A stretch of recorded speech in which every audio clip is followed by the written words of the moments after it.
ওই চরণে ওই চরণে ওই চরণে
এই বলে ছুটে গিয়ে দরজা বন্ধ করে দিচ্ছে আর বলছেন তোমার জন্য এই পতিতা করেছি দরজা আমি বন্ধ করে দিলাম। বিলমঙ্গল বন্ধ দরজায় বারবার করাঘাত করছেন আর বলছেন চিন্তা তুমি আর উন্মোচন করো, আমি পরিশ্রাম তোমার মঙ্গল হস্তের পরশ না পেলে আমার এই ক্লান্তি দূরীভূত হবে না। তাই তুমি অর্গল উন্মোচন করেছিল দাও, তুমি অর্গল উন্মোচন করো। চিন্তা মনে মনে মনে ভাবছেন এমন একজন ভাবুককে, এমন একজন প্রেমিককে আমি যদি দয়া দেখাই তাহলে অন্যদিন আমার ছেলে বৃন্দাবনে গিয়ে বৃন্দাবন চরণের চরণ সেবা করতে পারবে না। তাই দরজা খুলে যাকে প্রাণের চেয়ে বেশি ভালোবাসে তার কথা ধাক্কা দিয়ে তাড়িয়ে দিচ্ছে আর বলছে যাও এখান থেকে দূর হয়ে যাও। আপনা ভুলিয়া কাটিয়েছি ভাবে বোঝাই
সবাই যে করব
যতদিন না আমি বৃন্দাবনে গিয়ে বৃন্দাবন চন্দ্রের চরণ সেবা করতে পারবো, ততদিন আমি এইবার কলিকালয়ে আসবো না, আসবো না, আসবো না।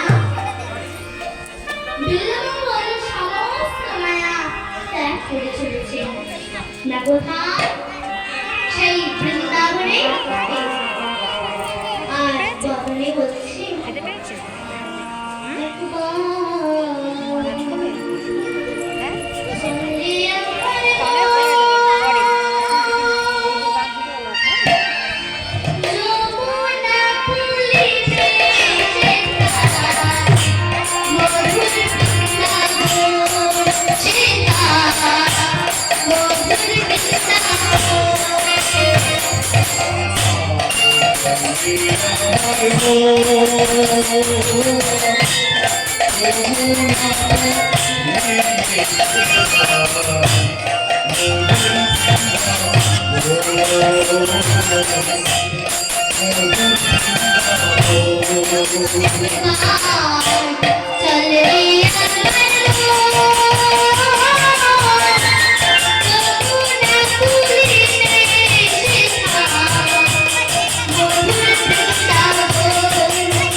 দেখতে পাবি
অনন্য হবে তা তো কেউ জানেন না, তাই কখনো তাকেই ডেকে ডেকে বলছেন বলতে পারেন সোনাই চোখ লেগেছে সোনাই। আমি বৃন্দাবন আরে বলছেন আমার হাতে মুখ দিয়ে কামড়াচ্ছে। এইভাবে কিছুদূর যাওয়ার পর একটা কাজ করতে হবে। বিল্লুকুমুল দেখেন রাস্তার পাশে কয়েকজন রাখাল বালক পাচন বাড়ি নিয়ে ঠোকাঠুকি করছে। আর আপন মনে হরি হরি করছে। তার আপন মনে হরি হরি করতে করতে কি হচ্ছে? হরি বলরে হরি বলরে হরি বলরে বলরে হরি বলরে হরি বলরি হরি বলরি হরি বলরি বলরি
রাখাল বালকেরা তো আপন মনে পাচন বাড়িয়ে ঠোকাঠুকি করতে করতে হরি হরি করছে, তাই কোনো উত্তর দিলেন না। তাই বিল্লুমুল বলছে, এই রাখাল বালক বলতে পারিস কোন পথ দিয়ে গেলে বৃন্দাবনে যেতে পারবো? এইভাবে বারবার বলছে। তবে রাখাল বালকেরা কোনো সারা শব্দ উত্তর কিচ্ছুটি দিচ্ছেন না। তাই বিল্লুমুল বলছেন, আমি বলে দে রে